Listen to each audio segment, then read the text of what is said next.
fan, pretty much since the very beginning. My dad was not a hockey fan, so I was kind of on my own with that. So when the Devils came and I finally got my driver's license and going to the Meadowlands, first game, February 22nd, 1987, a 6-0 loss to the Islanders, where a puck went off of Claude Loisel's head into the net, and I still fell in love with the team. And I was part of that run in 88. My girlfriend, now wife, had partial season tickets, so I went to all those home games against the Islanders, Capitals, and Bruins. And just to follow in the footsteps of, guys like Gary Thorne, Mike Emmerich, Steve Cangelo. It's unreal. It's just been, I can't wait for the season to start. I love the summer, but I just can't wait till we get to September and the preseason games and that first game. I can't wait for it. That's amazing. I want to know a little bit more about, the lean years. I'm a little bit younger. I became a fan in 94. Pretty good timing for me. Perfect as that was timing, kind of, when the Devils kind of started to take strides to be the perennial contender in the Lou days. What was it like being a fan, to see some tough seasons, but then pretty quickly in 88, what was it like living through the Johnny Mac, right? The Johnny Mac goal against Panger in Chicago. Obviously, you've seen all the video and stuff. I wasn't following it at the time, but I imagine for Devils fans at the time, that was pretty magical. Yeah, it was incredible. But before then, like I said, that game that I went to, there wasn't many people in the building, and me and my buddy John kind of bounced around the arena trying to eventually get to the glass so the ushers wouldn't notice that we were stealing somebody's seats, but there was enough open seats for us to be able to finally get down there and get close. And I think that's what really helped me fall in love with it. And then that very next year, they had to make that huge run at the end of the year. And that's where you start to get fully engaged, because what are the Rangers doing? What are the Whalers doing? What are the Penguins doing? And then everything kind of crystallized after, Sean Burke got called up and he went on that miracle run. And then to have the beat Panger in Chicago on that overtime goal by John McClain, and then just go on that unbelievable run was just incredible. And whenever I would see Panger, I would talk to him about it, because I would get the chance to do some shows or see him on the road. And it's obviously not a great memory for him, but it was a tremendous memory for me.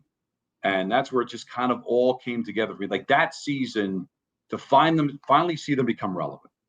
Finally see them matter after all those years of not being very good. It was incredible to beat the Islanders, and they still had some fragments of the dynasty era, but Pat LaFontaine was added there a couple of years before, so that was a big upset. And to beat the Capitals the way that they did, and then almost have the Bruins beat.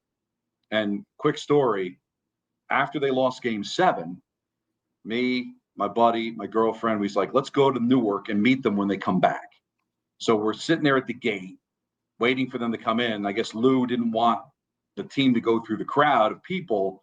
There was about like 100 or something of us that decided to do that. And I could see them from afar get on the bus and go to the Meadowlands. So we jump in our car, we go to the Meadowlands, we go into the parking lot, we meet the players and kind of celebrate with them just to thank them for what a great season. And somebody had given Jim Schoenfeld, who was the head coach at the time, a box of Dunkin' Donuts because of the eating of the donut fat boy incident from Don Kolarski back in the Bruins series. And if people don't know that story, it's great to look up. It's a lot of fun. And it's the reason why, I don't know if people realize this, in Wayne's World, it's Officer Kolarski is after Don Kolarski from that incident, which is an interesting story. So years later, when Jim Schoenfeld's the assistant GM with the Rangers, and I'm seeing him on the road, I told him that story, and he thought it was hilarious. And then the very next year, they missed the playoffs.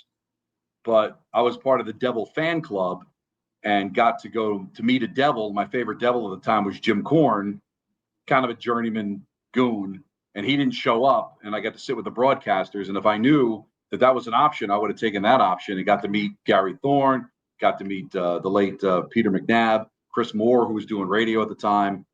And I've got the table display of Table A and Gary Thorne, McNabb, and Moore's autograph, and then Gary Thorne saying good luck in broadcasting. And I keep looking at that in my man cave like, who knew that I would actually walk in the same footsteps as those guys. So it was amazing. So the lean years ended up being worth it, because that 87, 88, Lou takes over. They become relevant again.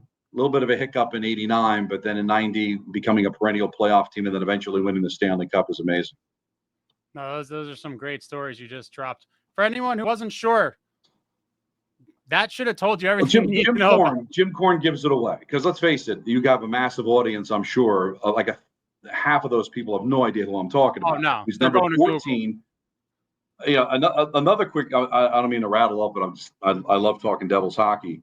When I went to college, I had a radio show at Ramapo College. That's where I went to school. And I wanted to interview somebody. So I'm like, I want to interview Jim Korn. So I went to the practice in South Orange. That's when they used to practice over at South Mountain Arena. And I didn't talk to the PR director. I just went up to him and he's like, listen, we've got an engagement at the Winners Club at the Meadowlands. Interview me there. And so I run to I get in my car, drive to the Meadowlands, wait at the Winners Club just to see Jim Korn walk in, look at me, and walk right past me. And I never got to interview him. I was so devastated. But years later, doing NHL Live, I'm interviewing Brendan Shanahan, who was on that team. And I told him the story, and he's like, I'm not surprised. Korn's a piece of garbage. He just jokingly said that. And then he told me how when Jim Korn was a veteran, Shanahan used to have to get him like a soda. That was like his job. And I'm like, geez, you're going to the Hall of Fame. And Jim Korn had a cup of coffee with the Devils, and he blew me off. And here I am talking to you. It was pretty surreal. So I think of that every time I think of Jim Korn. So if anybody questions my Devil fandom, look up Jim Korn and say, if that was his favorite player, he must have been a diehard. That Shanny story is ridiculous. Shanny's an all-time great, one of my favorites. I loved when he came back towards the end of his career, when Lou brought him back when he was 40, and he was still out there, 600 goals, and he's fighting guys like Eric Bolton. What a treat to watch Shanny. What an absolute legend.